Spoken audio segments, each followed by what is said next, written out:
Welcome to Nightlight.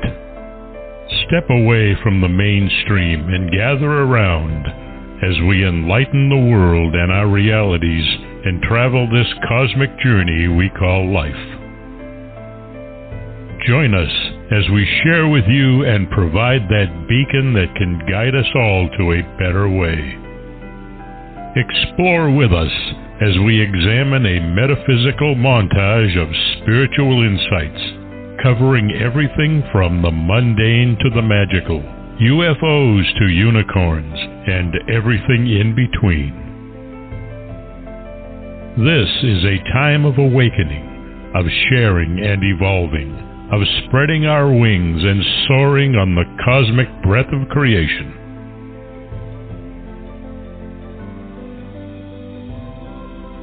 Come and join with other light-minded spirits as we weave our lights together to seek understanding, enlightenment, and, with a little luck, some wisdom. This is Nightlight, a reminder that you are never alone.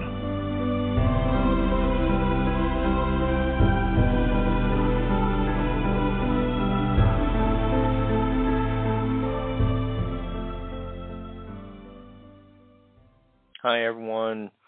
We have another legendary local, for me, UFO cryptid researcher, JOHN VENTRE. You've seen him on the Hangar One TV show. He has been the director of Pennsylvania's MUFON organization, and he produces their conferences in Pittsburgh, Erie, and Philadelphia. He is the author of They Are Us, The Time Travel False Flag, and An Alternative History of Mankind, and several others, but we're going to be talking about those two books tonight. You see him in the greater Pittsburgh area in a lot of conferences.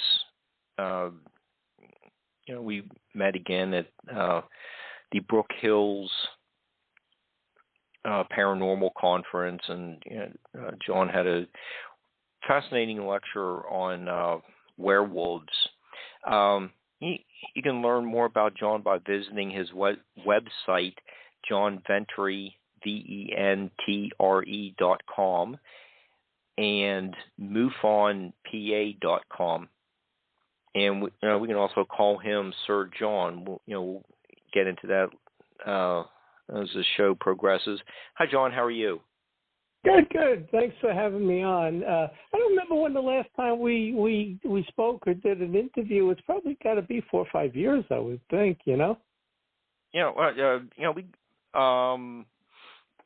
I got your books in, was it April at the Brook Hills thing, conference. Yeah. We also met at the Pittsburgh conference with Linda Moulton Howe and Kathleen Martin. Stan was there.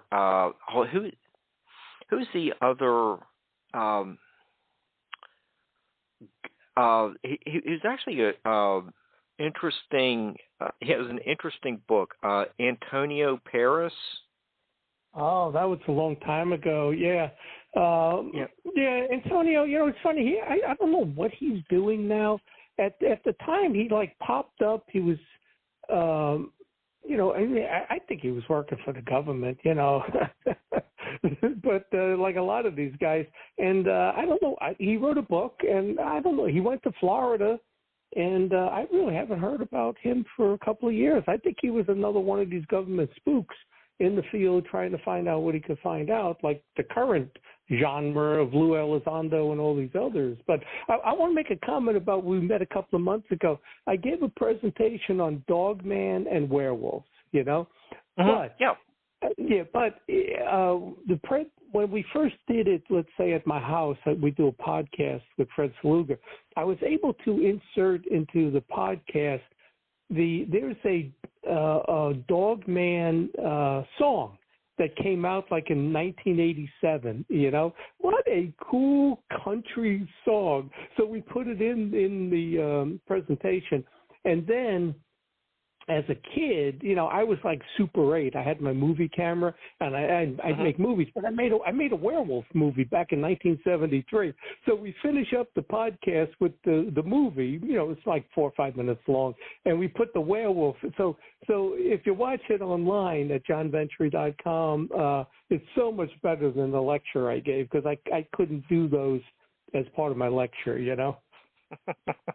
Yeah, it was cool. I'm telling you, that was one of the better podcasts because we inserted those two things into it. Okay, well, I need to reschedule Fred anyway, so maybe actually get him to do some howling or sing along with the background music. Yeah, he's the Bigfoot guy. You know, I've stayed away from Bigfoot because that's his area, and we both do UFOs. But I kind of look at some of these other areas also, and like I said, we did 118 podcasts. You know, and I've probably done about the same number of radio interviews. So and I guess 35 TV episodes and Anderson Cooper. But we'll get into that stuff. All right. So what do you got to ask me? Where are we going here? Okay, so I noticed that while reading the two books, you have these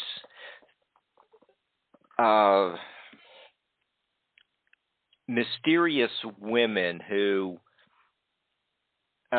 give you top secret information.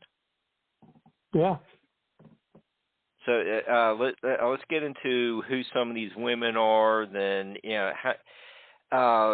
maybe question 2 is you start you were fairly normal up until a recent age, and then you get the mysterious women showing up in your life. So maybe we can start with those 2 questions and keep going. We have 2 hours of all kinds of fascinating experiences you've gone through. Yeah, well, first thing I guess is that when you said I was fairly normal, but I wasn't involved in the UFO field until I was 41 years old. I knew absolutely nothing. I'm talking about nothing about this field. As a kid, I collected Famous Monsters of Filmland, if you're familiar with that old magazine. Yeah, I mean, it's so cool. I go to Comic-Cons, mostly horror cons, because I love horror and sci-fi. And I had no involvement in UFOs at all. And what happened was I'm traveling all around the country for 18 months with my job at UPS, and I'm really boring, because at night I'm not a drinker. I'm not going to hang out in bars and stuff like that. So I have all these ideas. I've always been creative. And I said, let me write a book. So I decided to write it on the Mayan calendar, and this is 1996. So I've given myself 16 years until 2012 to get this book out. I was going to do it on the millennium, the year 2000, but I didn't think I could get it done in time because I've never written a book. So as I'm researching on their end time prophecies and beliefs, I kept coming across them talking about what seemed to be extraterrestrials. People, Romans talking about people on flying shields, Coco Khan coming out, walking out of the ocean with all this knowledge that he gave them, and all these different cultures. So I write that book, and then I said, you know what? Let me write another book. I ended up writing 11 of them, but I said, I want to look into UFOs and what's the deal with UFOs. So it's a couple of years later now. It's 1998. And I had gotten divorced, so I got plenty of time now on my hands. So I said, well, what am I going to do? I said, I'm going to join that MUFON thing. I remember seeing them on X-Files. They would show those 3 guys, the investigators, and I used to watch a show on Fox called Sightings. I don't know if you remember that, but X-Files and Sightings came on in '93 when the Fox channel came out, and they were the two best shows. I love those. But Sightings, whenever they talked about UFOs, a lot of times they would talk about the MUFON investigator. So I said, all right, I'm going to be one of these MUFON things, you know. So I joined MUFON in '98. And that's when I got involved in UFOs. And then I think it was 06 or 2006 or 7, I ended up becoming the Pennsylvania state director. So that's how I got involved in the field. And I think that's very different than anybody else in the field. You know, when I talk to people, they've been in this since they were 8 years old, 10 years old. I mean, I knew nothing. And I made myself a subject matter expert, like I do with anything I get involved in. I really researched the history in some of my books, like They Are Us. There's a section in there once you get through the main part of that story. There's a, 60, 70-page section in there on the history of the field of UFOs in chronological order. And, you know, I think anybody who doesn't know anything about the field, if you read that, that's the entire history that you need to know, you know.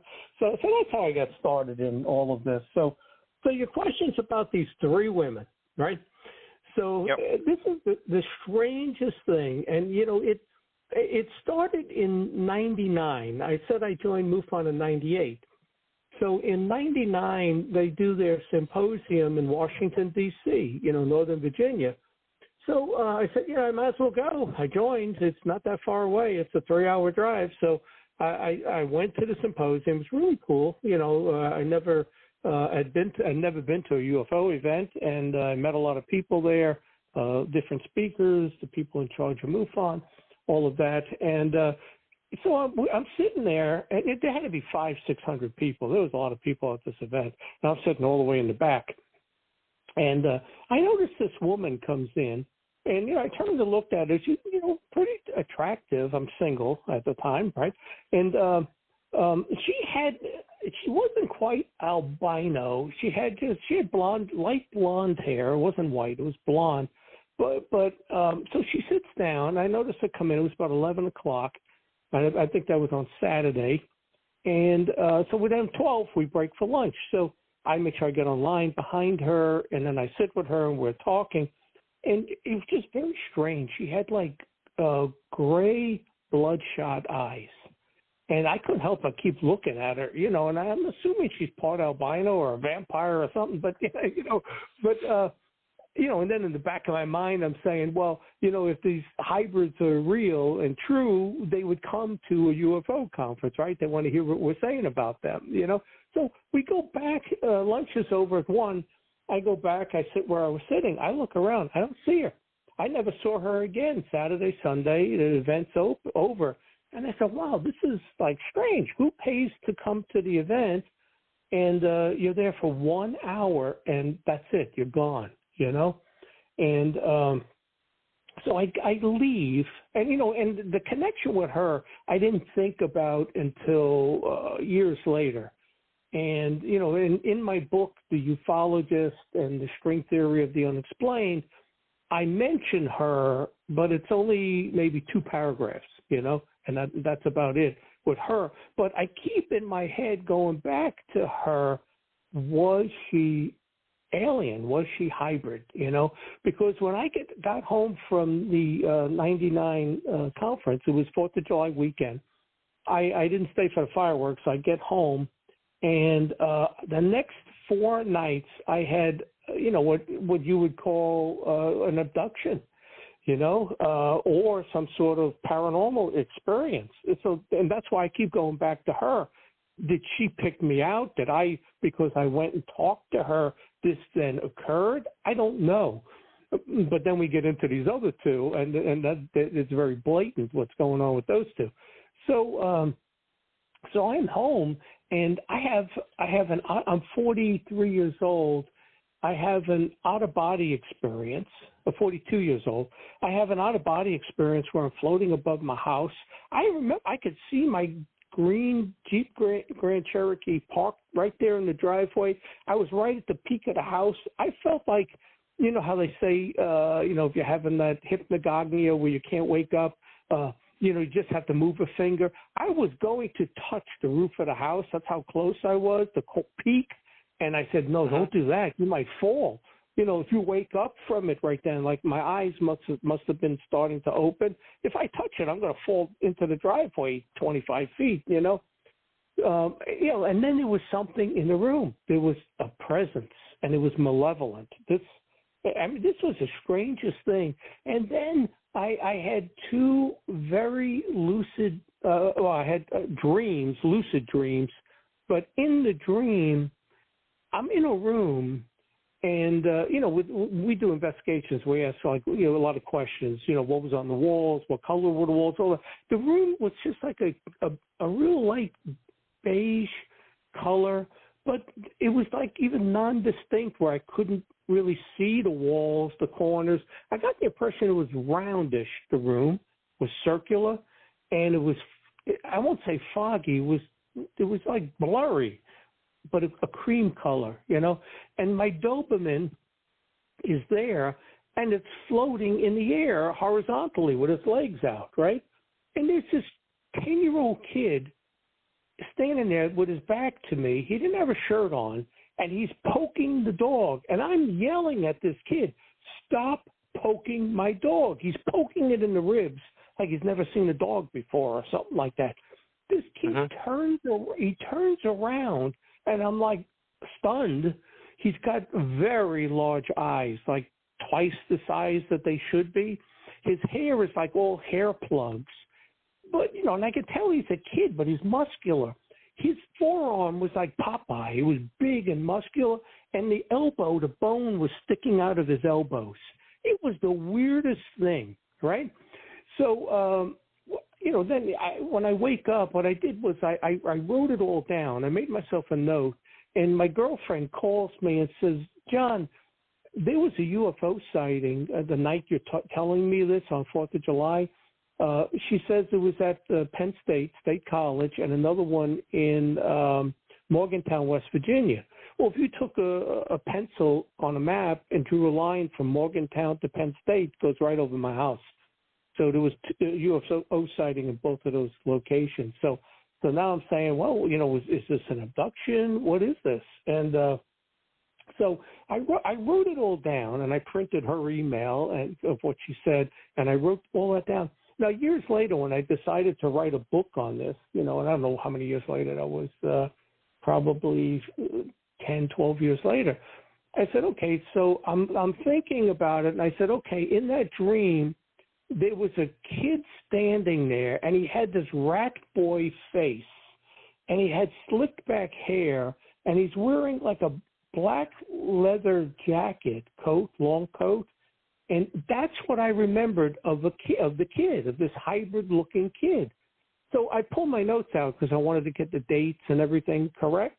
And there's a completely different, you know, narrative there. And then it all came back to me. So it's like, was one real? Was the other one a screen memory? One of them was absolutely. I think the kid with the rat boy type face and buck teeth and the in black. He kind of looked like Nosferatu, you know, except he had hair. You know, I think that was like a screen memory is what it was. The real one was the other kid with the big eyes and the hair plugs, you know, poking my dog. So I mean, so I had 4 nights then of very weird lucid dreams, out-of-body experiences, absolutely an entity in the room with me. I was getting just a couple hours of sleep at night. So, and that was the first UFO conference I ever attended. So that was the first one. And then what happens, though, is that from that point on that I got involved with MUFON, every couple of years, there was something that happened. You know, we can get into this more later. I want to continue with these women. But every 2 or 3 years, something very unusual would happen in my house. And a lot of times it's around Thanksgiving when my kids were here, because they were living in New Jersey. I'm living in Pittsburgh, but I would see them every other weekend, and I always got them for Thanksgiving. So we can get into that later. But, and some people say, well, you're having demonic encounters, and others, the UFO people, all say, well, no, you're an abductee because the things you're describing is what happens to these people. So we'll get into that later. So then this other woman I meet, I'm on MUFON's board at this point. It's 2013. I got on their board in, I think, 2011 or 2010, something like that.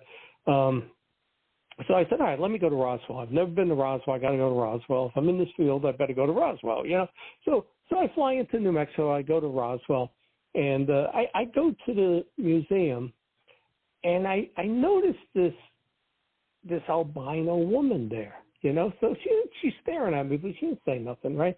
So, I go to the museum. At night, I go to this Chinese restaurant, So I'm sitting there eating. She comes walking in. Right? She comes over, she sits at my table, and she says, I got to talk to you. And at that point, I had been on a couple of TV shows. Probably the most prominent one was UFOs Over Earth, because that was the MUFON-based show with the Bucks County case, which was the biggest case I ever had investigated. But 2013, I had been in other TV shows on the Discovery Channel. UFOs Over Earth. There was Close Encounters, Alien Mysteries. I was on the Anderson Cooper show in 2012 with a 45-minute interview. So apparently she knew who I was. So we have a 2-hour conversation in the restaurant. Now, when I write the book, and you read the book, I put that we were in the car, and I was driving her to Santa Fe, and I'm going to tell you why. I'm going to expound on that a little more. The actual conversation took place in that restaurant. It was about 2 hours, and she says she's a hybrid. She's part alien, right?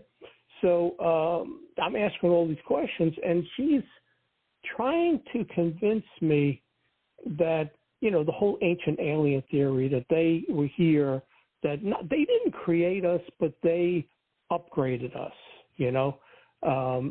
But and then we have this conversation, and I'm agreeing, I'm disagreeing on certain parts. I'm saying, no, I believe in this, and she says, no, this is what it is.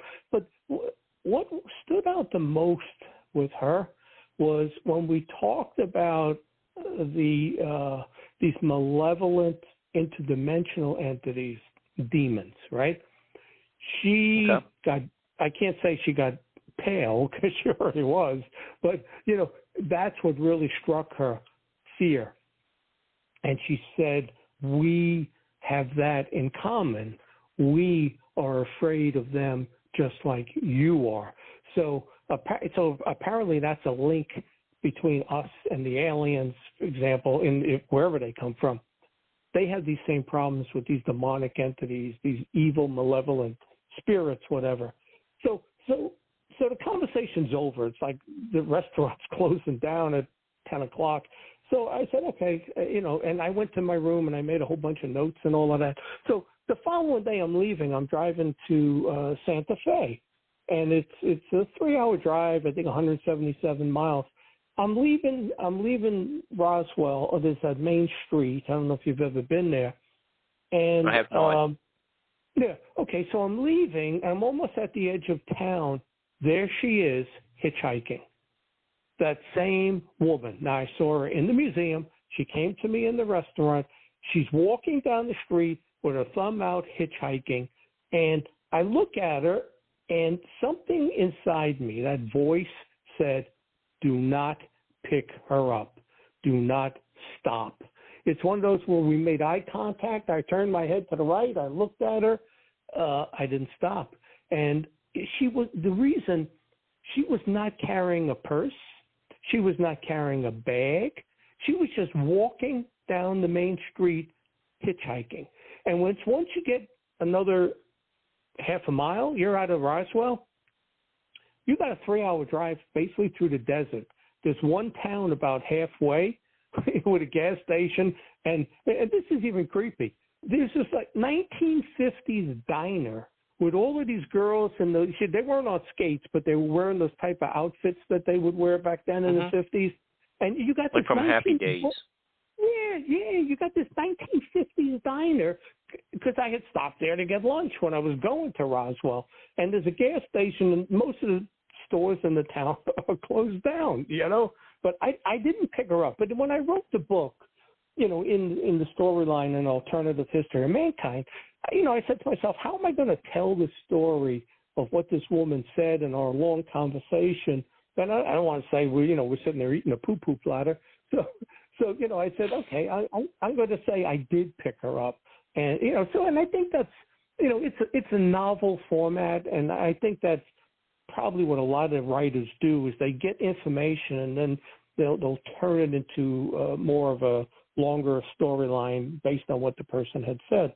So that's the second encounter, you know, with this woman, and I wrote The Alternative History of Mankind. Now, she was definitely albino. She had white hair.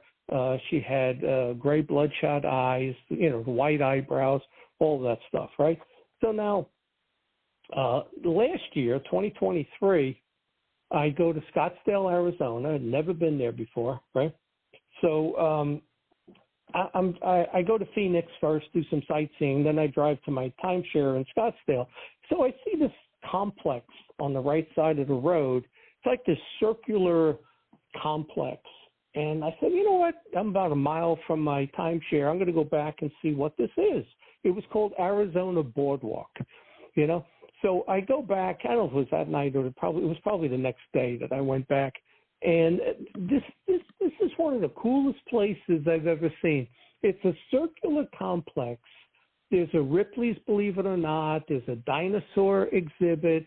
There's a UFO exhibit, a UFO experience, I think is what it's called.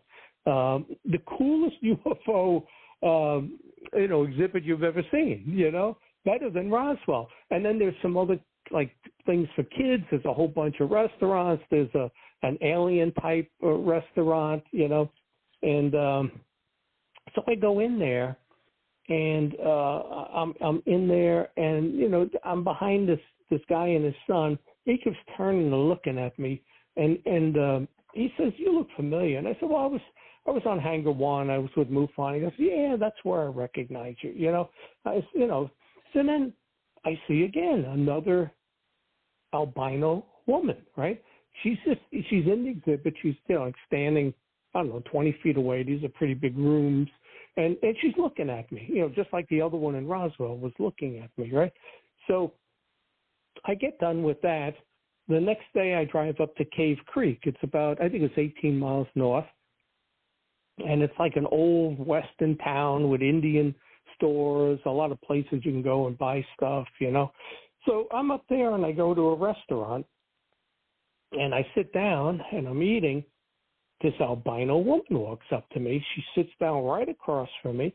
She's got this manual, this, you know, book, and she slides it over to me and she goes, "I know who you are. I saw you at the exhibit. I got to give this to you. I don't want it. There's a guy following me. You'll know what to do with it." You know, so, you know, we talk for a little bit, you know, for a while, and not as long as that other one. And then she abruptly gets up, knocks my water over, so it pours all over the seat. So now if I'm going to like follow her, I'm going to slide across the seat all full of water, which I didn't do. And she just left. She left. So then I take this book and I go back to my room, and it's this old. Well, you know, it wasn't actually old. It depends on how you look at it. It's this manual from the Navy. Right? And what it said was U.S. Naval Intelligence Manual on Time Travel. I said, oh, this is interesting, right? So it's 13 chapters, 211 pages. I looked to see where it's published. It says by Naval Institute Press. It was like a light blue cover, and it was published in Newport News, right? So the only thing is it had a published date of 2073. 2073. And I'm saying to myself, there's no way. I said, there's no way. I'm being pranked here is what's going on. Because in 2073, there'd be nothing published. Why would they publish books in 2073, right? I mean, most everything is digital now. All my books are digital. You can get printed copies too. But, most of my sales are probably more digital than printed. So I then I go through this whole thing, and I don't want to give the whole storyline away because I want people to buy the book, But basically, she now the difference with her is she's got the white hair, the white eyebrows. Her eyes are very light blue, bloodshot. That was the only difference. The other two were gray, and there was a difference in height. They were different. That first one in D.C. was maybe 5'10". The one in the Roswell Museum, I think I'd put her around 5'7" or so. This one was more like 5'5". There was a difference in height, and they were not the same person. Let me put it that way. They were three different people, and this one had different color eyes. But what she's telling me, and what's in the manual is UFO encounters are extremely rare, and we got all of our technology from the 1936 UFO crash in the Black Forest in Germany. And, and I had heard about that and I knew about it, and basically then the Nazis got it. They didn't know what to do with it, but that's where they were using it to do the Haunebu, the Bell, the Die Glock, anti-gravity experiments. And then, they lose the war and we get all of that information. That was the basis for Roswell and most of the UFO encounters. And I'm not going to get into too much of that, but then it goes into the time travel. So it gives you like the history of ufology. There's really only one crash that's real, and that's the Black Forest, 1936, right? So I'm saying, okay, well, what about all the others that I know about? Kingman, Aurora, all these other places, Kecksburg, all of that. But then it gets into the Space Force, and that basically we created that Space Force. Trump didn't create it 5 years ago. It was created back then, and that has been the UFO cover story throughout the years. It's been our technology that you see in the sky. And it gets all into all of that stuff, the My Labs, all of that. So really interesting read, and I write my book, They Are Us, the Time Travel False Flag. That most everything we've been told in this field has not been the truth. And it's like everything else, when you really look at it, politics, everything else, how often are we actually told the truth? We're not told the truth very often. Everything is spun for whatever the objective is they want to tell you, whether it's COVID, whether it's vaccines, whether it's global warming, whether it's UFOs. If you listen to Fox, you listen to CNN, you're getting two totally different versions of the same story. So I think it's a really cool book, all three of them. So I ended up writing The Ufologist. That's all of my encounters. I wrote that one. Then I wrote The Alternative History of Mankind, based on the Roswell woman, and I wrote They Are Us, based on the Arizona encounter with another woman. So I think in the future, when I'm doing these conferences and speaking around the country and stuff, these are the three books I'm really going to push, rather than 11 different copies of books that I take with me, and I got 100 pounds of books with me. I think I'm really going to stick with these three because I think they're really important, But what I did, though, is I then did some research, and because they got me really thinking. And of course, I go back to that woman in D.C., which I never paid a whole lot of thought to, but she was always in the back of my mind. Was she a hybrid? And why did those occurrences happen to me after my first UFO conference? That didn't make any sense. I went to Comic-Cons, horror cons, which would have been very creepy. Nothing ever happened. Never had any nightmares, bad dreams, encounters, anything. But I go to a UFO conference, and then I have all of this stuff starts happening, right? So now I'm really thinking, So I do some research, and I knew genetically, like humans, you can't reproduce with chimps. I mean, they've tried to do that. Apes and chimps and humans are the closest, let's say, that there could be, 96% similar. So if we can't reproduce with a chimp, how do we reproduce with an extraterrestrial? They can't possibly have the same DNA, chromosomes, that type of stuff, right? So, I do some research, and I said, well, there's really only 5 ways that you could have a hybrid, right? Either these UFOs we're seeing are us from the future, and then obviously they're human. Maybe they look different because something happens environmentally or genetically to them, but you could reproduce with us from the future. Or, you have the hollow earth theory. They reside here. They've always been here underground, or, or, the Nephilim, if you go to the Bible, they mated with us, these fallen angels, these interdimensional malevolent entities. Well, those were actually angels who disobeyed. Those were angels that mated and then became fallen angels, Or, again, I'm thinking, well, if there's life in space, they have to have the same creator or progenitor that they came here and created us, right? You've got to have that similarity, or you can't really, mate, let's say.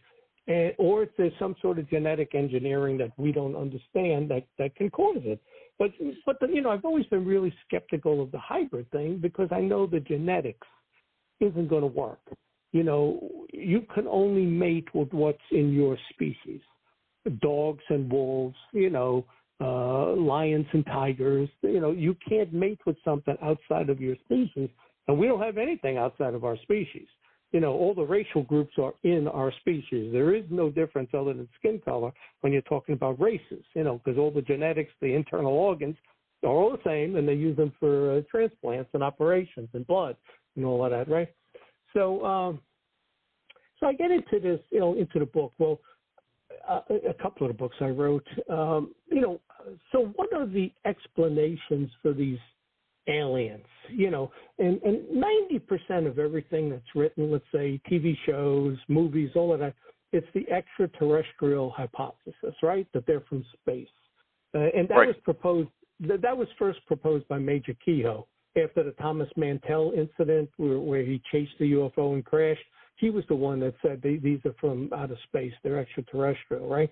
So then you got the ancient alien theory, which was the woman in Roswell. That's what she was trying to convince me of. That, and when you look at, and I don't care for Giorgio Van Daniken. I think they've made the UFO field a joke. So I don't like to reference ancient aliens because that is just so blatantly, not true.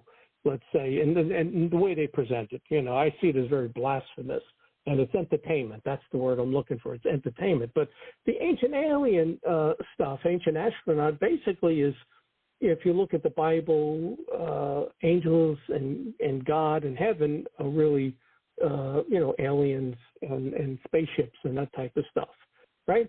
So then you got the prison Earth theory, and there's 8 or 9 or 10 of these that I listed in a couple of my books, So then you got, that Earth was like a place, like a Devil's Island or Botany Bay where they dropped off their unwanted or, like we did, the people who don't listen, the criminals, that type of stuff. It's like a zoo, a prison Earth. So that's the third theory. Then you got your interdimensional, they call ultra-terrestrials, and that's, there's 11 dimensions, and they're able to come through a dimension, right? So the funny thing is, and I've had this conversation with a lot of people, the longer you're in this field, I would say once 15 years, 20 years of research, I've been doing it 26, I won't say almost everybody, but the more well-learned people in the field believe it's interdimensional. I don't find a lot of the old-timers, saying that, oh, yeah, they fly here from space, billions of miles, millions of miles. A lot of them know that a space thing doesn't make a lot of sense. It's most likely interdimensional. And, that's my opinion also, right? So then you have your demonic theory, right? So these are this is the return of the Nephilim. They're able to manifest the craft in the sky, or the bulk of what happens to you is actually them putting it in your head telepathically, like the out-of-body experience I had. Maybe I wasn't floating above the house. That was just them putting that there. The kid I saw, the two, I don't know. Was I really in that room with my dog? Or was that just something they planted there in your head? Or did they take your soul to another place? I don't know. It's hard, but there are also a lot of people who feel that the whole ET thing, the Greys, all of that, is basically demons. That they're disguising, they're tricking us. So I put a lot of credence into that demonic side because in the other book I wrote, the what's the name? One it'll come back to me, but I do a lot of comparisons between the demonic and the alien abduction, and I find about a 70%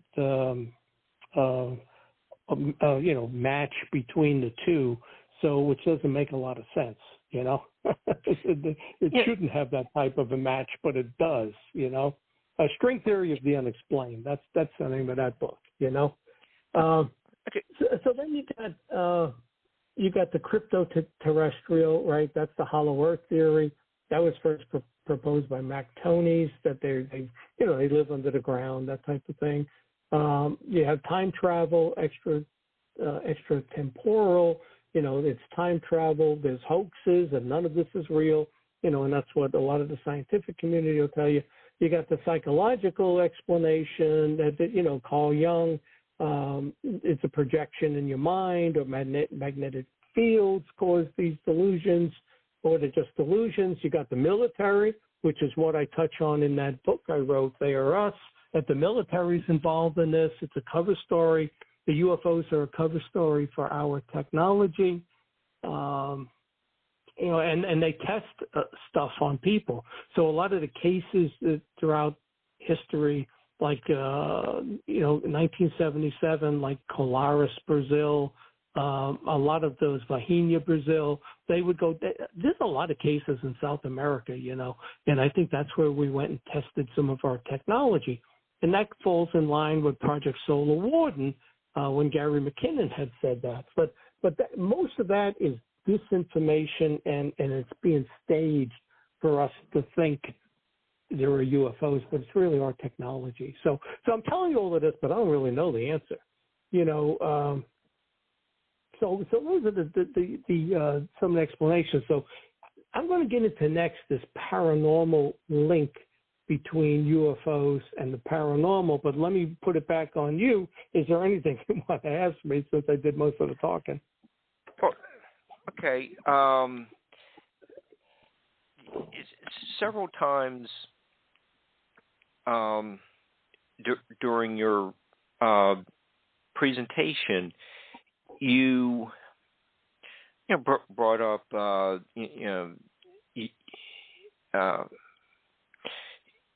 ETs or the fallen angels. You're getting into a little bit of a spirituality interpretation. Yeah. You do have references to St. Augustine in your book. On page 179, you do have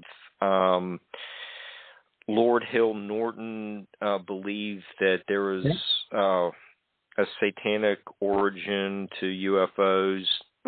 Okay, so you have several examples of darker interpretations of this phenomenon. How has being knighted a Templar given you maybe a better understanding, or helped you to form your opinion? Is there even some kind of connection with your being knighted almost a year ago, and how you view UFOs? Yeah, it was kind of weird because I met that woman in Scottsdale, and then 2 weeks later I flew to Europe to be knighted as a Knights Templar. So, I don't know if there's a connection there or not, but, I think if you could read all my books in order of when I printed them, you would see a development in the way I think, or even a change, because initially I was all extraterrestrial, the history of UFOs, the Pennsylvania case, it was, aliens from space. And then you see this change coming as more and more of the paranormal things happen to me, and which is what I want to get into next. So because of all of this, I actually, in 2014, that's where the change took place, and I actually started to become a reborn Christian. I had been so far away from the church, any beliefs, that type of stuff, spiritual, but 2014 is where I started a different journey. It's like I went full circle. I was a kid who went to church, but then really forgot all about it, and I was more interested into monster movies and magazines, and, then I got into the UFO stuff, and it turned, to me, very malevolent in my life. And I'll get into some of these things that happened, and then I went full circle, and I went back to religion because of my UFO or demonic encounters. Whatever this malevolence, it was here for a long time. When it showed up, really from 1999 to, it really ended this year.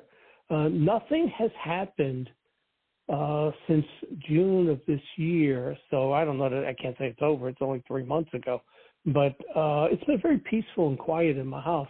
And I don't think we're going to get into every single thing that ever happened, but so I don't know. So I kind of look at the becoming a Knights Templar. Maybe that was part of it. Also, a warrior of God, because I've always felt like that. We don't carry swords around anymore, but I always felt that if reincarnation was true, I would have, at some point. I don't have a big interest in guns, and I have guns and rifles, but I don't like war movies. I got no interest in the Civil War, World War I, World War II. You never really find me, going to those museums or anything. But you show me steel, a knife, a dagger, a gun, something like that. I have interest in that. I don't have interest in guns and war movies. But show me a Roman movie, an Egyptian movie, Gladiator. I'm all into that, and I feel like there's something there with that, and if I ever had lived another life, it was probably as a Knights Templar in Europe. I could absolutely see that, So, who knows? We're not going to know what the truth is until we're dead. And then you'll see everything the way it was, your life that you didn't really understand at the time. But, I look at this whole demonic thing, and there's a lot of people who believe that now. Actually, when you look at Jacques Vallée, he the UFO people revere him so much, but he says a lot about how they can't be from space. He has those 5 reasons why they're not extraterrestrial. He really punches so many holes in it, but he never, ever calls them demons, devils, demons. And that's smart on his account, because for some reason, I don't know what's happened in this country, we've pulled so far away from religion that nobody wants to hear of that, But just recently, Tucker Carlson, earlier in the year, I'll give you his quote. "It's my personal belief, based on a fair amount of evidence, that they're not aliens. They've always been here, and I do think it's spiritual. That's my view, and it's not provable, but based on the evidence, I think. That's what Tucker Carlson said. And there's a long list of people. I'll get into Lord Hill Norton later and others, but I see so much evidence that, we have forgotten a lot of the myths and stories and things throughout our history, prior to, let's say, Jesus. You look at those stories of giants, right? Of, Cyclopses and Goliath and creatures and, Leviathan. I mean, and I put this in a couple of my books. I absolutely believe that stuff was true. I think that these interdimensional malevolent entities, they showed themselves. They showed themselves. And when you look at the Egyptian gods, I mean, where do you come up with these 8-foot-tall guys that have animal and bird heads? I think they were real. I think if you think about crowd control, the Pharaoh walks out with a couple of these standing behind him, everybody drops to their knees, right? I think that stuff was real, and I think a lot of those myths and stuff were real, and I think they showed themselves. And, one of my theories is when Jesus was crucified and he said, now it's over, it is over, he was referring to a lot being over. But part of what he was referring to is the open reign of Satan on earth, where he showed himself, demons showed themselves, in different forms. That was over. And they went more of the spirit, interdimensional. They do show themselves occasionally, but not the way they used to. They're almost like they're not allowed to show themselves like that. But we've completely forgotten all about that. So now we have these encounters and stuff, and we say, oh, well, we saw something. A lot of times we see something, a UFO or something, and it's like, oh, they got to be from space. These are aliens from space. I don't think they are. I think it's something interdimensional, But, and I think I'm probably the one ufologist that's semi-famous that says that. I don't think there's really very many others other than Joe Jordan, which most people don't know who he is. I don't think there's a whole lot that is so convinced that this is interdimensional and malevolent and not from space, and says it publicly. John, you mentioned in They Are Us that you do have a $30,000 reward to if you can prove. There's a ET. So what about some of the petroglyphs, or like we just mentioned, Goliath? So pay up now, buddy. Yeah. Well, that was something I had put out there. I didn't put that out just this year with the book. I had put that out in 2018 or 2019 because, again, in this journey that I've taken, I finally got to the point where, show me the beef. Show me the proof. Where is the proof of these hybrids? The DNA, the alien proof, the crashes, a piece of a crash, something. So I put out a $30,000 reward, $20,000 of my money, $10,000 of Pennsylvania MUFON. We had made a lot of money from our conferences, and they agreed we'd put this reward out there. And so we put it out there for proof that aliens, hybrids are real. And I got a whole bunch of stuff back that didn't prove it, So that was really at the point then in 2019, I went into politics. I pulled away from the UFO field, and I said, you know what? I've learned all that I'm going to learn. And I said, I'm not writing any more books. And then I wrote, I don't know, maybe 4 more books since then, two on the UFO field. And then I wrote 2 other books that have absolutely nothing to do with any of that. One was on COVID, and then the other one was on the history of slavery. But I wrote a couple more books, on the UFO field, with this last one, which I really believe this last one is the last one. I hope it is. So I don't know. But let me get into this paranormal stuff. I did some research here, and I think, it's funny how every interview I do, I mean, we could talk about the history of UFOs, the best case I ever had, and everything, but it always turns to the paranormal because of my personal experiences, So I take a look at this now, and I'm, as I'm going through the years, I'm leaning more to interdimensional, paranormal. It's malevolent, it's preternatural, that type of stuff, and I don't really believe it's from space. So I looked some stuff up. 30% of all people have had a paranormal experience. 14% have seen a UFO, and 3% believe that they have been abducted.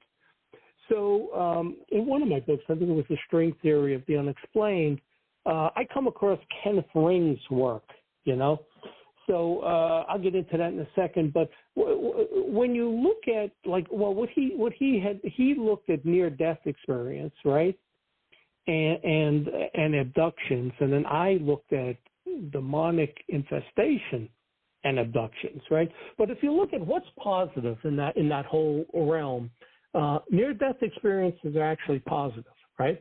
And I'll explain why I say they're positive. It's not positive to almost die, but the encounter is actually positive. Anytime you encounter the Nordics, those tall whites with the blue eyes, those are always positive encounters, and the same thing with angels, right? Those are all positive experiences. When you encounter on the negative side, people's encounters with the grays are probably 95% negative. Every now and then they'll do something positive, and it's almost like the trick to reel you in. Well, they cured somebody, they did this, they did that, but the bulk of what they do, it's negative. It's a kidnapping and rape that takes place, and you can't stop it, and there's nothing you can do about it. Right. So Bigfoot counters, they're negative also most of the time. Shadow people are negative. Slender Man is a very negative encounter. The reptilians and the insectoids, if you encounter them, that's all negative stuff, right? So the only positive stuff in that area is angels, Nordics, and near-death experiences. So I take Kenneth Ring's work and I read his book, and I compare it to the demonic encounter. So one of the things that he says, and a lot of other people say, that when you're in this field and you've had an encounter, whether it's alien or it's demonic, or near death, you become a lot more self-aware. It's almost like it evolves you. It takes place like in an altered state or a different dimension, but you change the whole way you think once you have one of these encounters that are not your normal, everyday physical encounter, let's say. So what Kenneth Ring had said was the near-death experience, right? He says it's life-threatening, but it's very peaceful. You're swept up into the light, you meet your relatives, there's an examination of your deeds, and you're given a choice whether you want to stay or return. So when you look at the alien abduction or demonic infestation, that's sudden, it's very frightful. You're taken by creatures, you're not taken by relatives. There's a physical examination, not an examination of how you live your life and your deeds, and there's no choice to get out of it. They come back whenever they want to. You're basically a slave of theirs for genetic experiments. And that happens in the demonic and in the alien, right? So in the near-death experience, your memory is fully intact. Well, in the other ones, your memory is impaired, and you have stuff come back to you, like I did. Like I said, I clearly remembered the one kid, right? But then when I went to my notes, there's no mention of that kid. There's only the mention of the other kid back in 1999. So one of those was a screen memory, The near-death experience is very emotional, obviously, but the abduction demonic is very stressful. Near-death only happens once, most of the time, and it's to adults, mostly, right? So the abduction demonic it recurs. It's like a slavery. It comes back and it comes back and comes back, and a lot of times it starts as a child. So I find it very interesting, and I put a whole thing together of markers in one of my books, right, of what markers overlap. And then I read a bunch of the, the famous books on Betty Andrezian, Carla Turner's books, all of these people. And I'm saying to myself, wait a second, that's not alien. What you're describing in your book is this interdimensional malevolent entity. And these are the markers, those demonic encounter infestation markers. They're not alien. And I proved that in the book that I had written, The String Theory of the Unexplained. And that's why I called it that, the String Theory of the Unexplained, So that's, taken me into the paranormal side. And I went into, these three women. But most of my encounters are around Thanksgiving. And it's really weird. Why are 80% of my encounters when I have my kids? Because my kids, I got divorced in New Jersey. They stayed with their mother. I drove there every other weekend, 610 miles. I never missed. I saw my kids every other weekend. And they remember that, and they know how dedicated Dad was, right? So it's Thanksgiving of 2004, right? So my girlfriend here in Pittsburgh, she moves in with me. My kids are here. We have a good time. We watch football games. We go to bed, right? So now I close the bedroom door. It's probably 12:30. The kids are down the hall in their rooms. So we're in bed, and we hear somebody walking up and down the hallway. And there was I remember it being heavier steps than you think that the kids would have been.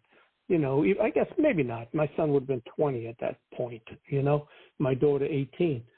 So in the morning, my girlfriend worked in a furniture store. She used the bathroom in the hallway because she had to leave at different hours than me. So she left. So I get up, I go into the main bathroom there in the bedroom, and there's two arm prints on the mirror in the shape of a cross, like crossing each other. And in the book, I put that in there. That's in one of those books, right? It has 6 fingers. It's skeletal. It's only the outside bones. There's no meat in the middle. I measure it. It's 3 inches longer than my elbow to fingertip. So I'm 6 feet tall. If that part is 3 inches longer, it would be 3, 6, 9, 12.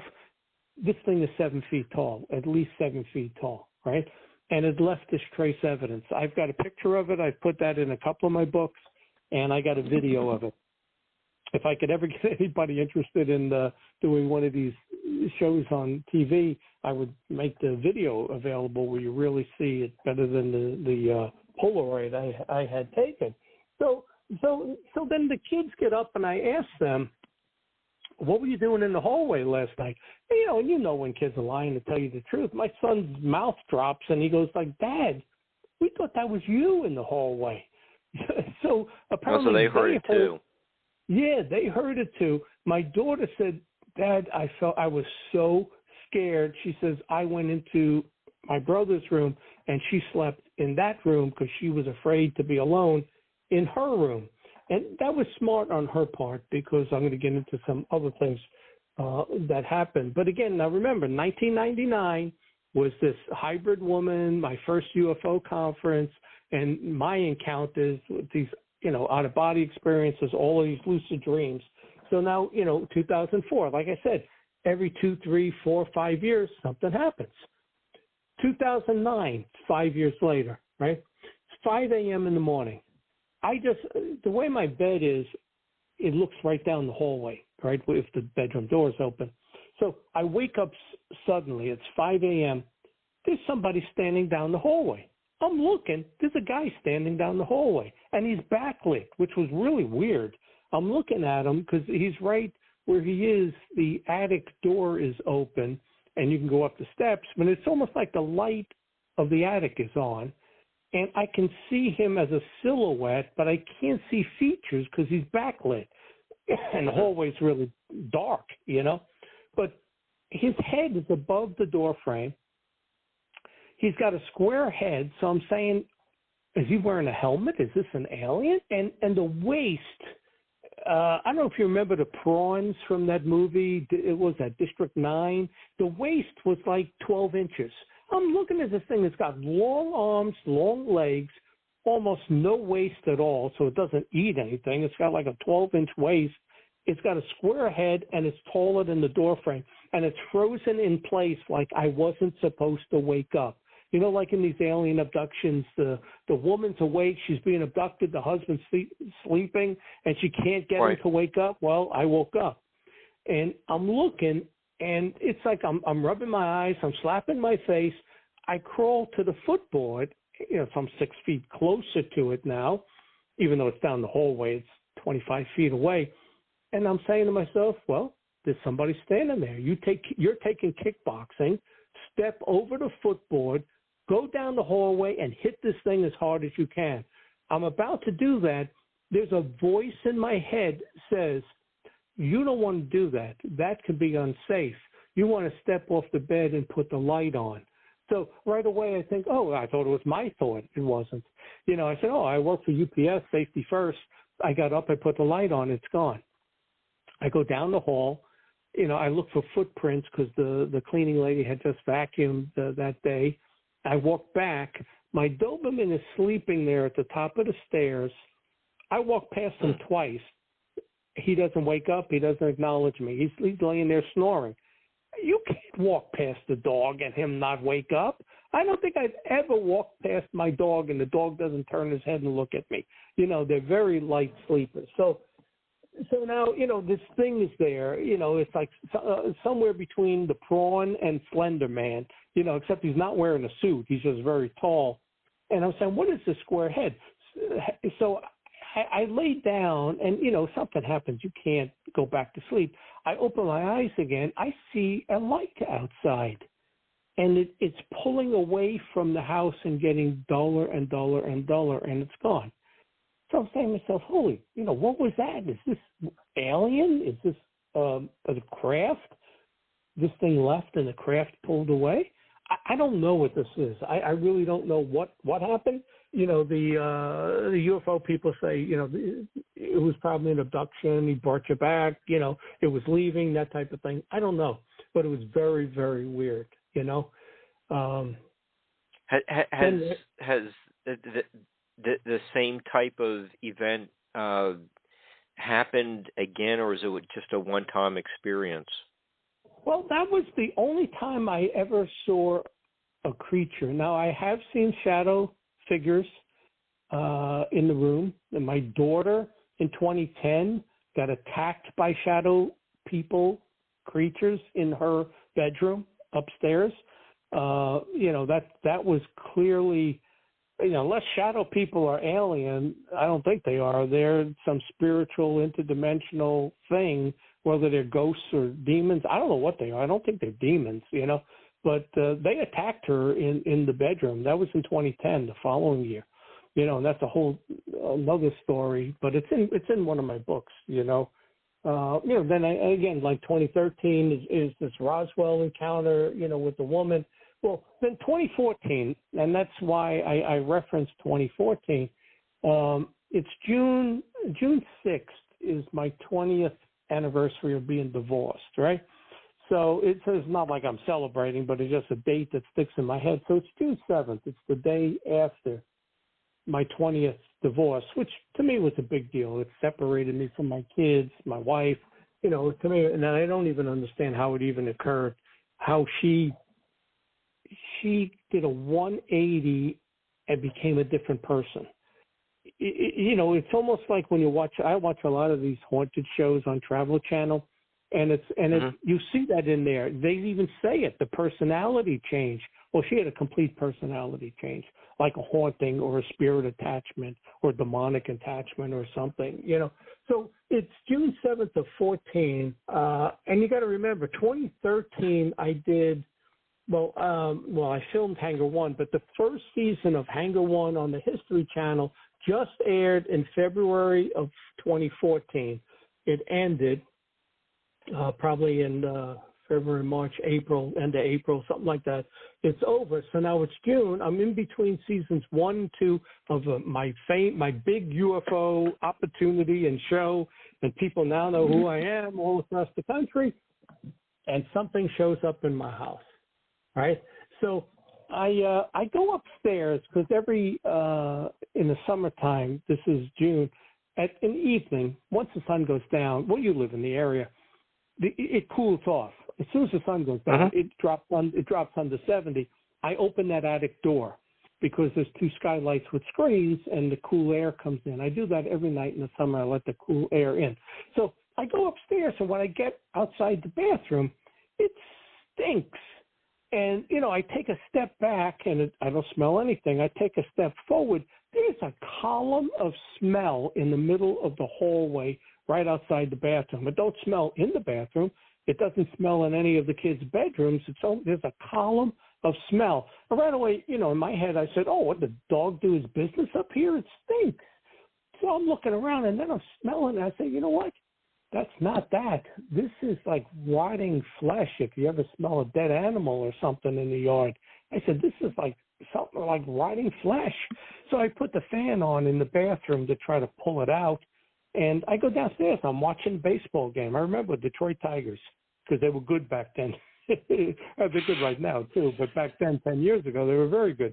So I'm watching the game. I got this 110-pound Doberman. I was his 6th owner in 10 months. When I got him, he was 10 months old. This is the meanest junkyard dog you ever want to see. This dog bit me 3 times, right?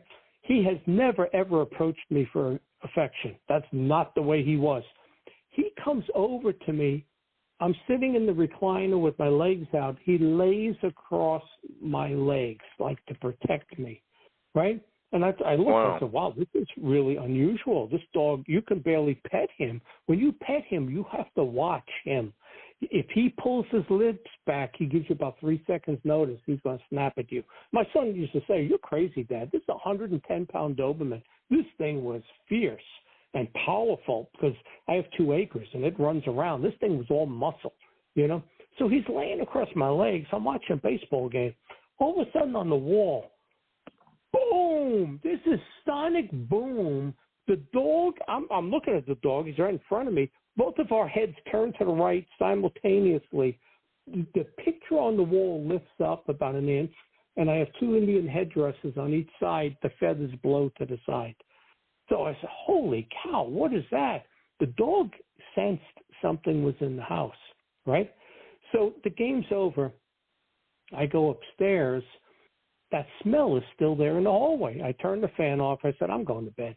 So I lay down. The dog would lay on the little bench thing there in front of the footboard. I could see his head above it as he didn't lay down yet, And I'm getting the weather before I go to bed.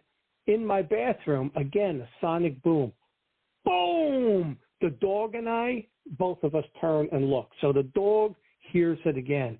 So, I go to bed. I said, I don't know what this is. So the next day I start thinking about it. And I said, well, something's not right here. I reach out to my UFO investigators because what I did years ago with MUFON, I recruited ghost hunters, paranormal investigators to be UFO investigators because it's the same thing. If you can investigate one, you can investigate the other.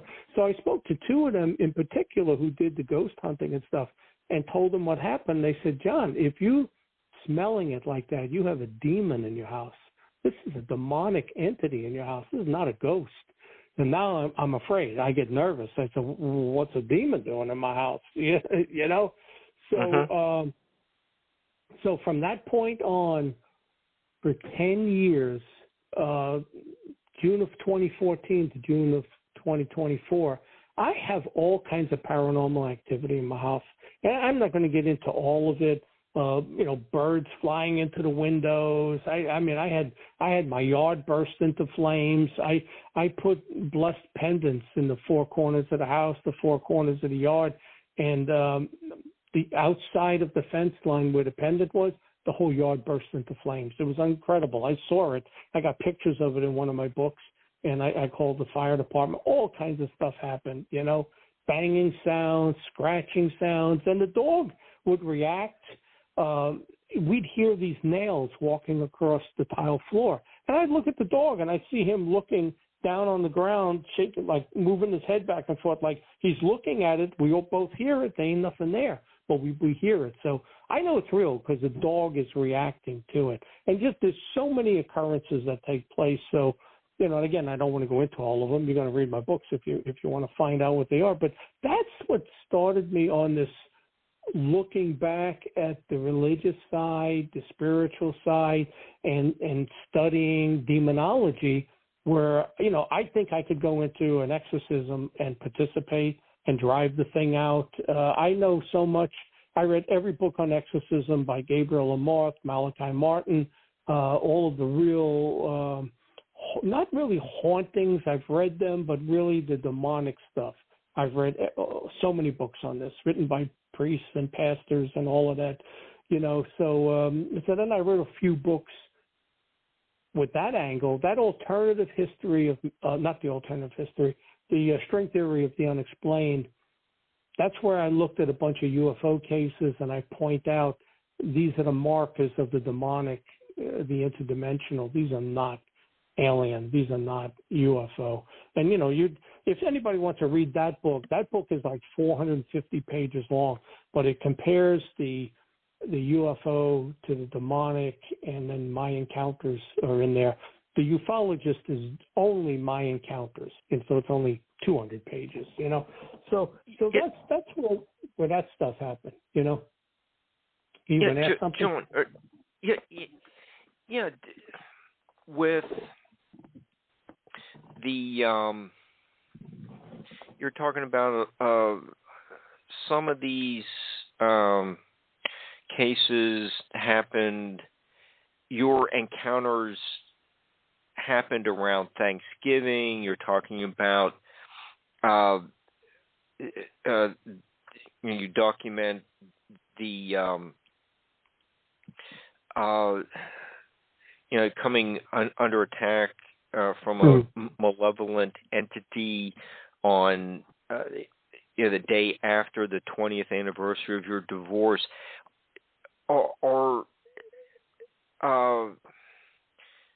Do these demons focus on these certain anniversaries, days? I've heard, some of our guests, like Michael Carter's spoken about. He's had visitations when there was like a full moon or a new moon. Are anniversaries playing some kind of role with these events?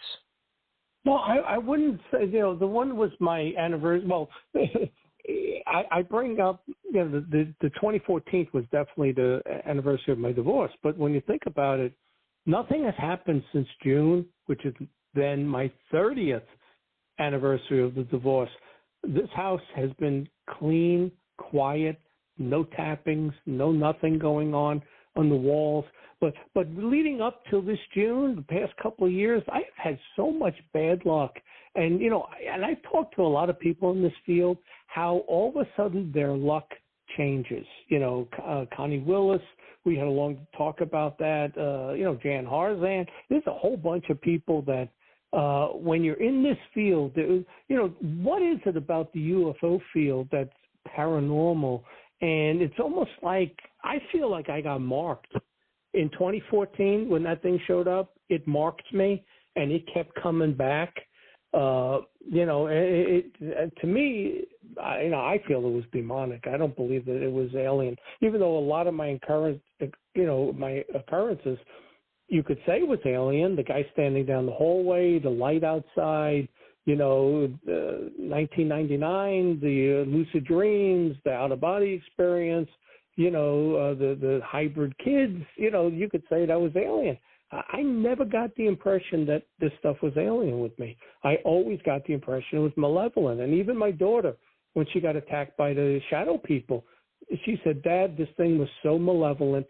And she refused to ever sleep at my house again. She's never, ever stayed over at my house since 2010, because of that occurrence there. What happened in 2009 when they heard the walking up and down the hallway, and 2010 when she was attacked by shadow people. But I want to make clear that there's other people that have seen stuff. There are people in my house that have seen a black shadow, a black, like milky cloud just move across the ceiling. I saw it. My girlfriend saw it. My sister saw it. Her husband. There's a whole bunch of people that saw this thing just roll across the ceiling, a black like cloud, and it was like you see in some of the movies. It was like rolling water. I don't know. You can't even describe it. But I'll tell you what happened in 2017. So, you know who Travis Walton is, right? Right. Yeah. Do you know Jennifer Stein and Steve Mira? I do not. Okay. All right. Well, Mira's from Manchester, England, and Jennifer Stein lives in the Philly area. She did a documentary on Travis Walton. So it's the 2017 Philly and Pittsburgh conference, right? So we have all these people in Philly. We do the conference. They stay at Jennifer's house there a few days. She drives them across the state because the Pittsburgh conference the following weekend. They stop at Gettysburg and a few places. They get to my house. Well, they come out here on Friday, right? Saturday's the conference. So she calls me. She goes, all right, she's got my address. She put in the GPS. She calls me and she goes, John, she says, I'm sitting here in a cemetery. I said, what do you mean? She goes, I put your address in and it took me to a cemetery. I said, hold on a second. I went out my back door on my deck. I saw her car. I waved. She saw me. It took her to the cemetery behind my house, right? It's not the first time that happened. When my daughter had that encounter in 2010 with the shadow people, well, this is one of the things. Wonder when the one just pressed into her body, she could hear them talking. There was like a room of crowded people, and the one said, when you're done with her, I want to try out the other two, meaning my son and his fiance in the other room. When we told them that, they packed up at like 4 a.m. and they left. My son put his address in Virginia. It took him to a cemetery. He called me. He goes, Dad, we're at a cemetery right now. I put my address in Herndon, Virginia, and it took us to the gates of a cemetery. So it's not that this is not the first time that this happened, right? So I then said, all right, I told them how to get to my house, to go back out and go around, and they get to my house. So now we put Travis and Fred Saluga, Fred, we put them in the hotel. Yeah. We do the conference here. We put them in the hotel. Fred, this is Friday night, right? So before we do the conference, Fred's in his hotel room, right? So the next day he tells me, he says, John, there's 3 knocks on the door. I don't get up. There's 3 more knocks. He says, I get up. I have my gun. He goes to the door. He opens the door. There's nobody standing there. He locks the door. He lays down. The phone rings. He answers it. Nobody there, right? So we do the conference. We take Travis to the Hilton in Pittsburgh near the airport. The next day he calls me. He goes, John, same thing that happened to Fred happened to me. So these are some sort of tricksters. He said, knocks on the door, nobody's there, phone rings, nobody answers. And this is like 3 a.m. that it woke him up. Same thing with Fred, the following day. So very weird. Actually, it was 3:30 in the morning for both of them. Very weird stuff, but again, witnesses to this crazy activity. So I want to tell you how I got the demonic entity out, although I didn't get them all out. I got the main one out of the house. So I brought a priest in, right? That worked for about 6 months. He blessed the house.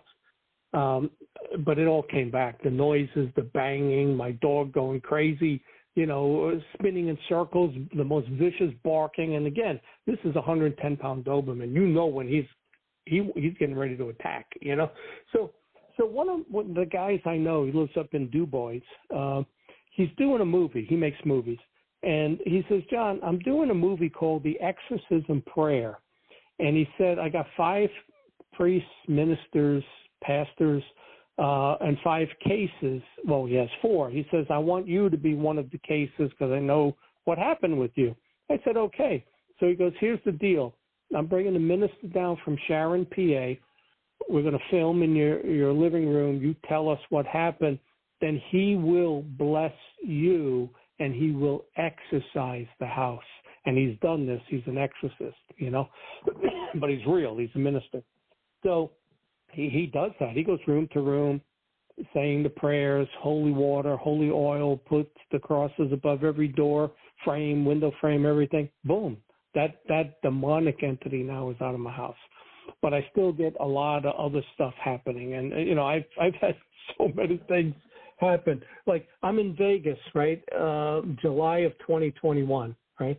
So I'm in Vegas, and the smoke detector in my room goes off at 4 nights in a row at 4:15 in the morning. Think about that. You're sleeping, 4:15 in the morning, 4 nights in a row in Vegas, the smoke detector goes off. I got to stand on a chair, press the button to turn it off. 2 weeks later, I'm in New York by West Point filming a vampire movie. I'm playing a detective in the movie, right? And I'm staying at an Airbnb. 2 nights in a row, I'm in this woman's house. Now, she leaves and goes to Manhattan for the weekend and says, I have full run of the house, right? So 2 nights in a row, 4:15 in the morning, the smoke detector goes off. How is that possible? It was in Monticello, New York, while filming the transubstantiation movie. I don't have an explanation. Yeah, I'm saying the stuff that happens to me is just, I don't know. It's just incredible. It's just incredible, So, but there's been so much other stuff that happened. So I don't know. I don't want to turn this whole thing into the demonic side, but it's really changed my opinion of the UFO field. I view it with different eyes that, what I thought was maybe abduction, alien really turned malevolent. And I read a lot of stories along that line that we're being tricked with a lot of this stuff. And it's funny, the new group that's out there from the government, the AARO, the guy that was in charge of it, he made a comment last year as he was leaving that position. He was leaving that with the AARO. He says that UFOs are real, but aliens are not. Think about that. UFOs are real, but aliens are not, which is, again, one of the reasons when I wrote the book, They Are Us, the Time Travel False Flag, and that's what the woman had said to me, too, that it's our government's technology and they use the UFO as a cover story. So that's basically what this guy, it's basically what this guy has said, Okay. Do you want to talk a little bit about that whole piece of it where the government has come out now and said UFOs are real? Because this started in 2017. Actually it started before that. Yeah. Now get this. It's 2008. We have that big UFO wave across the state of Pennsylvania. I end up on UFOs Over Earth on the Discovery Channel, right? So the following year, 2009, we get funding from Robert Bigelow. He's going to fund certain investigations where he pays for the rental car, the hotel room, any evidence that has to be examined. I said, this is really a good thing, And it lasted for 1 year, and then Bigelow pulled out. He had some discrepancies with MUFON, the way they were controlling the money and everything, so he pulled out of it. So, then we find out years later that he was doing all of this because he got $22 million from Harry Reid, right, out of the Pentagon to do this. So from 2009 the military covertly is funding our research, trying to find out what MUFON knows, you know? And there's also that Tom DeLonge, you know, where Academy of the Stars, if you're familiar with that, they put that group together. But Tom DeLonge makes a comment. Well, they make a comment that they're concerned about Satanism, and he makes some comments about these people are heroes that investigate and don't do this because they're really fighting demons. So that's interesting that he's the front man for all of this, and that's what he says. And also, if you think you have this figured out, you have no idea. And I think most of the people have no idea. He says, yeah, they're heroes fighting demons, right? So I started looking at all of this. You know, they put out, I don't know if you remember this, $2.6 million in shares. They go public. They sell shares in this company. They go bankrupt. You know, they take in $2.6 million, but they go and spend like $30 million and they bankrupt the company. So I don't know why they weren't investigated, you know. But the whole thing, in my opinion, that was all a scam. They took a young rock star to get young people involved. So that didn't work. So now it kind of like disappears, right? So now they come out with this Lou Elizondo guy, right? You know Lou? You know, so he I'm a little bit familiar with him. Yeah. So he worked for the government, and he was in charge of this, you know, looking at UFOs. So it's all BS. It's all BS, you know. So and of course he leaves his good-paying job with the government. I'm telling you, he's still getting paid by the government, right? But he makes a couple of comments last year, right? He says people are going to find out that these are not monsters from space, but our neighbors. So I'm saying to myself, I read this in the paper. This was like a New York Times interview. And nobody asked him, what do you mean by that, our neighbors? Like our neighbors in Iran, our neighbors in Atlantis? Like, what does that mean? That these are not from space, they're our neighbors regarding the UFOs. You're saying somebody else has UFO technology more than we do, right? Then he makes another comment that he wants to blow up ufology. He doesn't want any private UFO groups, right? So he thinks it should all be done in a closed room with, whatever, NASA and scientists, and they're going to tell us their findings with no oversight, you know, typical top-down type mentality. And, you know, it's just kind of interesting that right after he said that, Jan Harzan gets in some trouble. So did somebody set him up? Did somebody go after him? I don't know. So then the Navy comes out and they say they want to prosecute groups or individuals spreading false rumors regarding UFOs.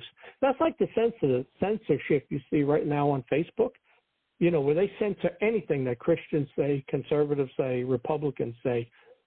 But there you got the Navy saying they want to prosecute people that investigate UFOs and say, well, you know, whatever, it was an alien, it was an abduction, whatever. They want to control all of that information. So I don't know. I look at that whole thing. I think that's totally phony, what the government is doing. And, you know, and that's in my book also, They Are Us. This is all the covers. This is the cover story. It's the cover story is what it is. Okay. You know, we have, 25 minutes left. Okay. And, you know, I did want to give you time to promote coming Philadelphia conference. Yeah. And we can get back to the books, but, you know, I did want to make sure that there is plenty of time to plug it. So what is unique about next month's Philadelphia conference? Yeah, well, 4 weeks away. It's November 1st and 2nd.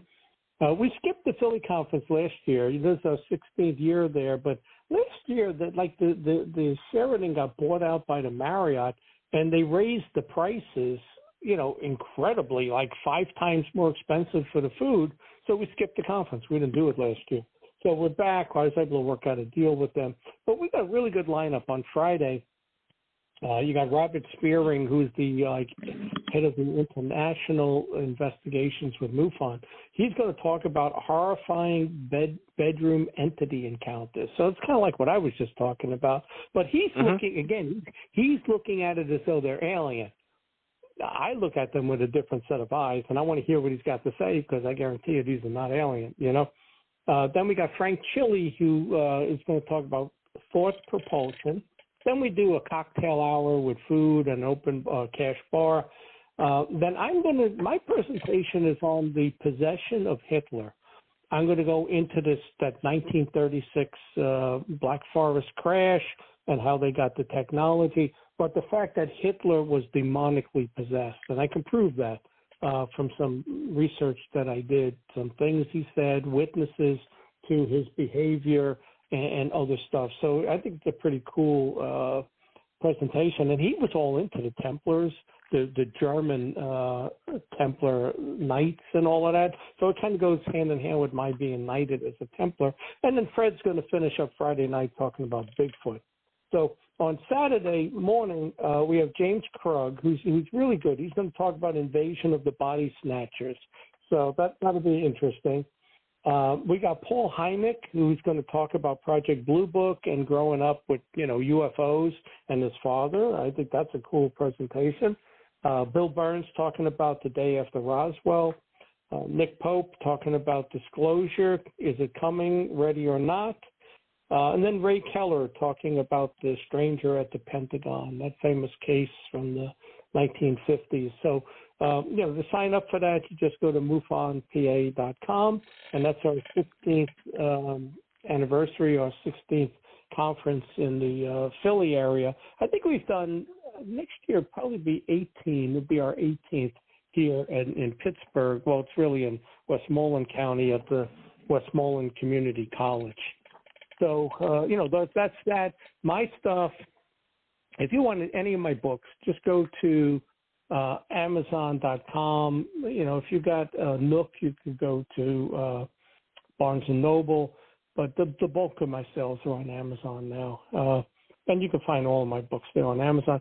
And if you go to my website, JOHNVENTRE.com, about halfway down, you see where it says free conference lectures and podcasts. Just click on that. And I got 118 podcasts with probably about 100 of them done with Fred Saluga. So there was a lot of cool stuff there, a lot of information in those podcasts. Okay. It seems like Bucks County is getting a name for itself for paranormal type encounters, research. Hopefully we'll be able to get Eric Mintel as a guest. He's doing a lot of work there in Bucks County. John, are you noticing something about Bucks County that could be contributing to it? Is it something about the colonial history, William Penn being in the area? I don't know about that. But Westmoreland, it was interesting. I think it was Popular Mechanics did put a thing out about UFOs, and they talked about what counties had the most UFO sightings. Mm-hmm. And they listed Westmoreland County, as is the number one county if you don't have a city in the county, like Los Angeles County, Right. But it's the number one small county as far as the number of UFO sightings here. And also, it's one of the high ones in ghosts and Bigfoot and all of that. And number 5 is Bucks County, but that is only based on the 2008 UFO wave, where we got like 250 sightings over the summer, which, I kind of talked about that I had become the state director, and the following year, I'm in the middle of this gigantic UFO wave, and I'm doing the Discovery Channel comes in, and they're filming UFOs over Earth while we're in the middle of this episode, this investigation, and they made it one of theirs. But that was cool because they paid for, the analysis. We sent some stuff off to we had trace evidence. We sent it to 3 labs, and they paid for it. And they did a lot of stuff that we didn't have the money to do.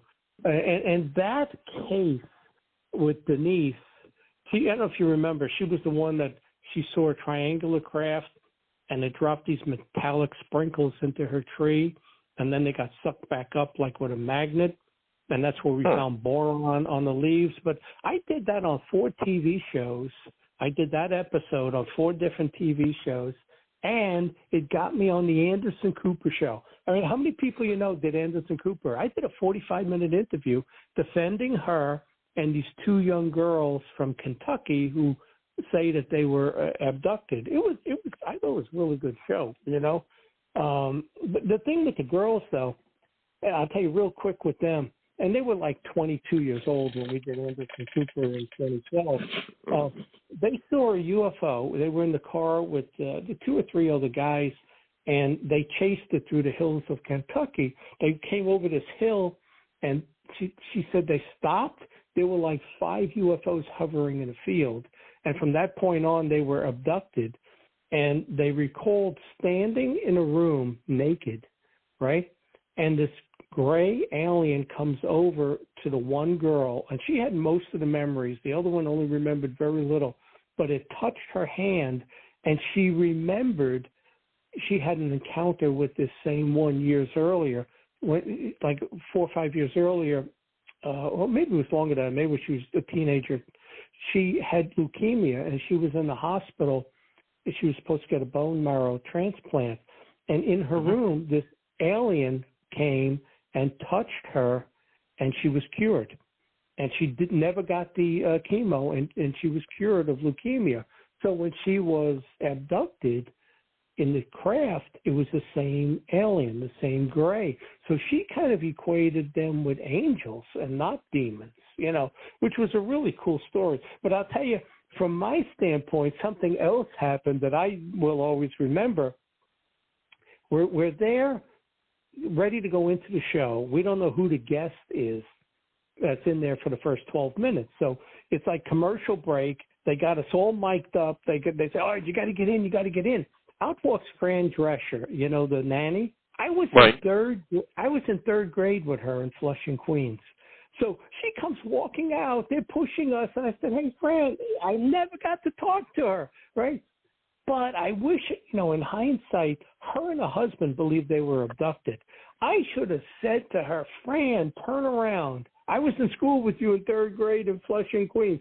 Turn around, follow us back in, and help me defend these 3 women against Joe Nickel of the Skeptic magazine." How cool would that have been? But that was cool. I was in third grade with her. I'll never see her again. And I had that 5-second encounter, which, if I knew how Anderson Cooper and the Skeptic was going to try to go after the girls, I could have used her help with that, But I do want to tell you this because we're running out of time. And there's a quote from 2005 from Philip Klass.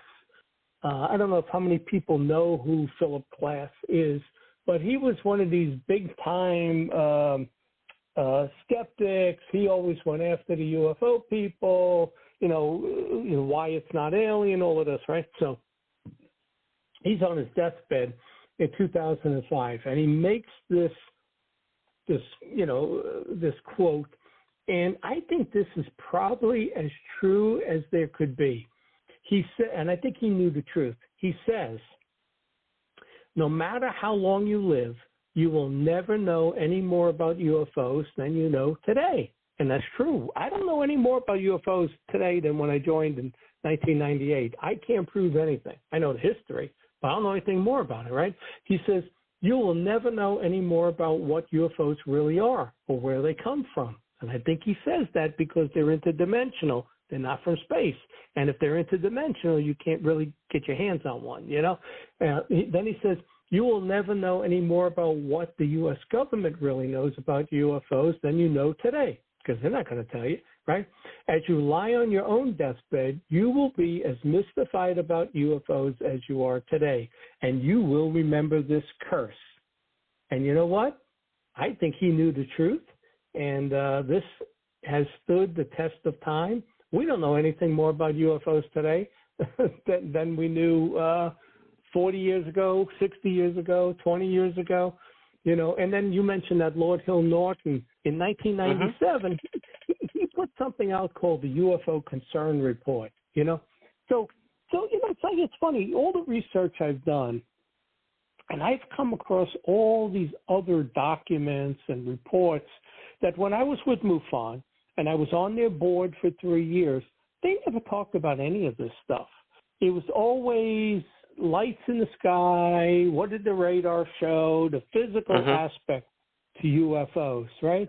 So, and I remember, and I'll tell you something that's really odd. I'm in a board meeting with MUFON in Vegas. I think that was 2011 or so, 2012, somewhere around there. And, I brought all this stuff with me, the Air Force 370 manual that talked about UFOs, the Fire Officer's Guide to Disaster Control, the Cometa Report.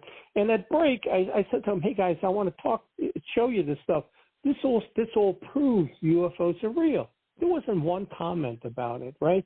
So then we take the break. We go out in the hallway, and Tom Dooley, who was like second in charge, and Clifford Cliff, who was the international director, they're standing there. So I went up to him and I said, the reason I stay in this field, I never intended to stay in it this long, and here I am on your board, is the reason I stay in it is because of a lot of quotes by generals and politicians, and this stuff that I showed you where it's documented. They taught a class at the Air Force Academy on UFOs in 1968, 69, 70, in the Fire Officer's FEMA-approved book, Chapter 13 on UFOs, right? They break out laughing. And I look at them, and then they caught themselves, and they went to a very serious face and said, oh, yeah. And I walked away, and I said, why did they laugh when I said that? Because a lot of this stuff is planted as the cover story for our technology, right? So another thing, and you mentioned the UFO Concern Report, in England, Lord Hill Norton, so he's a big name there, right? He puts this report out basically saying that the whole UFO thing is demonic. We need to look at the spiritual side of this. And we, in MUFON, we have never discussed this. I don't think I've ever been at a conference that brought this up either. He first says that a lot of what people are seeing are basically spy planes, and they're misidentifying it. But then he said there's 3 categories, right? So it's some sort of secret device, and that can be proven that it's the military's craft. So that's one explanation. He says it's spiritual and even physical, which is, angels and demonic encounters. And he says that's proven. And he says the third explanation is they're extraterrestrial. And he goes, that has never been proven. We've never proven anything in that field. And then he goes into some of the spiritual stuff, the Bible, saying you got to read the spiritual realm about fallen angels and demonic spirits. And Satan is the prince of the power of air. And he says that's where you're seeing the UFOs. So, I thought that was really interesting. But the thing is, all of this other stuff that I have discovered, in the UFO field and put in my books is stuff you would never hear from MUFON or a MUFON a symposium or a conference. I present this stuff at the conferences I run here in Pittsburgh and Philly, but there's a whole nother side to this UFO field that we never get exposed to other than somebody like myself. Okay, and John, with the 10 minutes we have left, you were just talking about planted technology. In your alternative history of mankind, you do have an interesting section on with the Oklahoma City bombing. Flight 93 is in our area. Can you just give us how your conversation on the road trip with the hybrid lady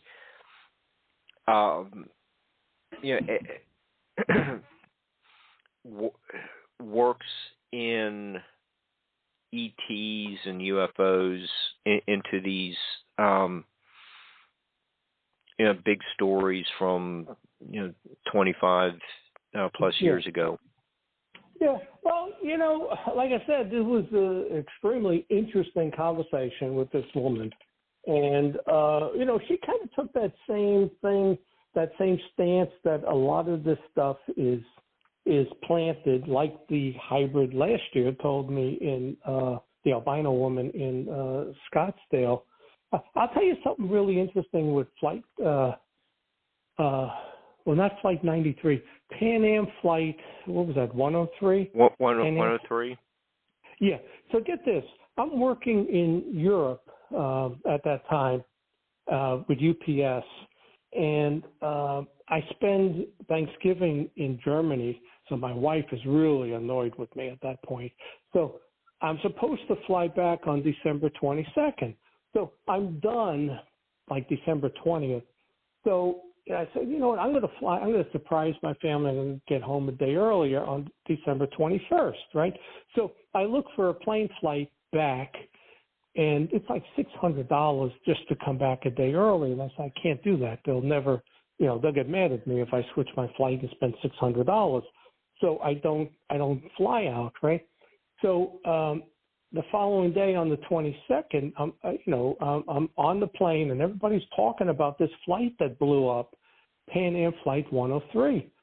So I said, holy cow, that was the flight I was trying to switch to. I almost got on Pan Am Flight 103. So it's like one of those, you ever make like a split decision?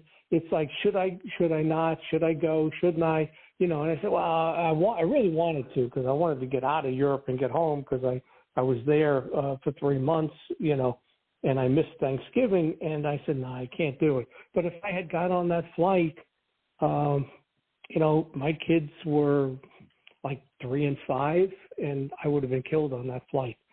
So it's almost like there are times I talk to my son, I say it's like that Final Destination movie.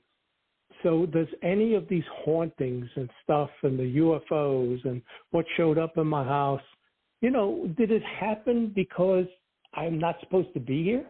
I don't know. It's almost like Final Destination. I almost got on that flight and damn thing blew up, but I didn't get on it. Was I supposed to get on it? I don't know, but I'm still here now. But I went through a hell of a, 25-year period there. From 1999 on, as soon as I got into this UFO field, all kinds of activities started, whether it's preternatural, UFO, I don't know what it is. I really don't know.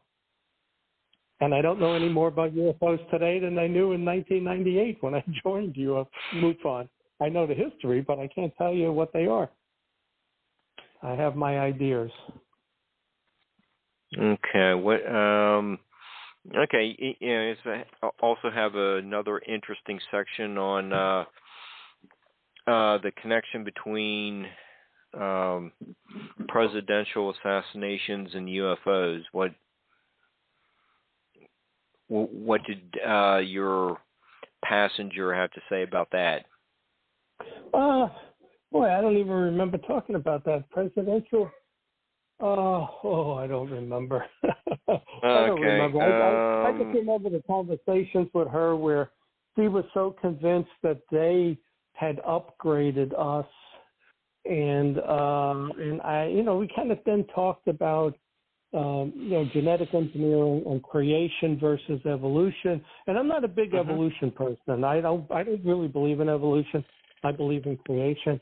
And I think I made the comment to her that if evolution is not true, then the whole alien thing is not true, right? Because how else would they have got there unless God put them there, right? I don't believe in evolution.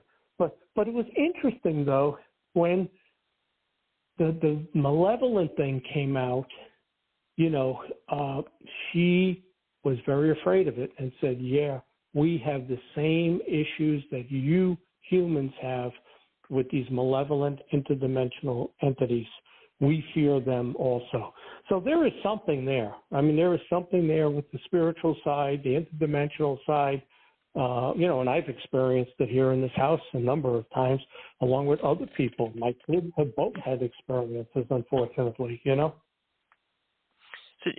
do you think God created interdimensional portals on the first few days of 6 days? Yeah. When you look at it, if you really look at the whole demonic side and the Nephilim and the interdimensional, and, even Michio Kaku and all of those people say there's 11 dimensions. We don't know, what's there. I don't know. I think if you take the whole demonic story, the way they fell, and really they have, the earth more or less belongs to them. God tempers them and doesn't allow them to do things. But I'll tell you something else interesting. It just came to me. I'm listening to Grace FM, right? I listen to a lot of religious stuff now. And I get in the car, I turn it on. They're talking about UFOs and aliens, right? And what the guys are talking about is, okay, angels and demons that show up, they're here, right? But when they come into this realm, this dimension, how do they get around? They're invisible and they can materialize to be visible, right? So, but they said, they're not Superman. It's not like Superman. They can fly through the air and fly from here to Paris or whatever, or move at the speed of thought. How do they get around? So they were trying to explain the UFO thing. And the one guy says, well, what if when they're in our dimension, right, when they're in heaven, let's say, angels, they don't mate, they don't have spouses, nobody's married in heaven. But then when you come here, like the Nephilim, you then have human genetics, that type of stuff. You could eat food, you could have children like the Nephilim did. So they said, what if they actually need craft to move around? And what you see in the sky when you see a UFO, that's either angels or demons, flying to wherever they got to go. And sometimes it's visible, and most of the time it's invisible. And I listened to that show, and then I sat and I said to myself, wow, what if that is really the answer? That what you see flying around are angels or fallen angels, because when they're in our dimension, they're in this physical dimension. They need a physical craft to get around. They could always appear to you, they could be standing next to you invisible. So I don't know. It really made me stop and think and say, well, wouldn't that be funny if that's actually the answer to the UFO thing? Like a lot of these people have said, Lord Hill Norton. What's interesting too? Air Force in particular.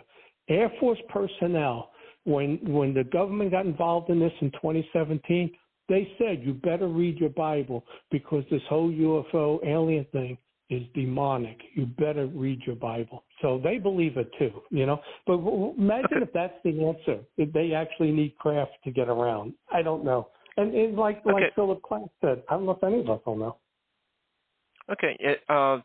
John, we have about a minute left. Do you just want to plug your Amazon site and your Philly conference, and we'll call it a night? Yeah, sounds good. Yeah, I enjoyed being on. But, if you want my books, like I said, there's 11 out there. About 9 of them are in this UFO paranormal field. Just go to Amazon.com, put my name in, John Ventrre, and all the books will come up.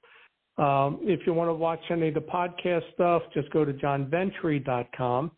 And hopefully you'll attend the Philly conference in 3 to 4 weeks. That's November 1st and 2nd. And you just go to MUFONPA.com and you can pre-register there. So That's all the stuff I got, and I don't think I'm writing any more books, but you never know. And I really enjoyed being on your show. Well, we enjoyed having you as a guest, John, and hopefully we can get together soon. Thank you again for being a guest. Thank you, everyone, for listening, and Barbara and I will be back on Monday. Thank you. Have a great week, everyone. Stay safe in Florida.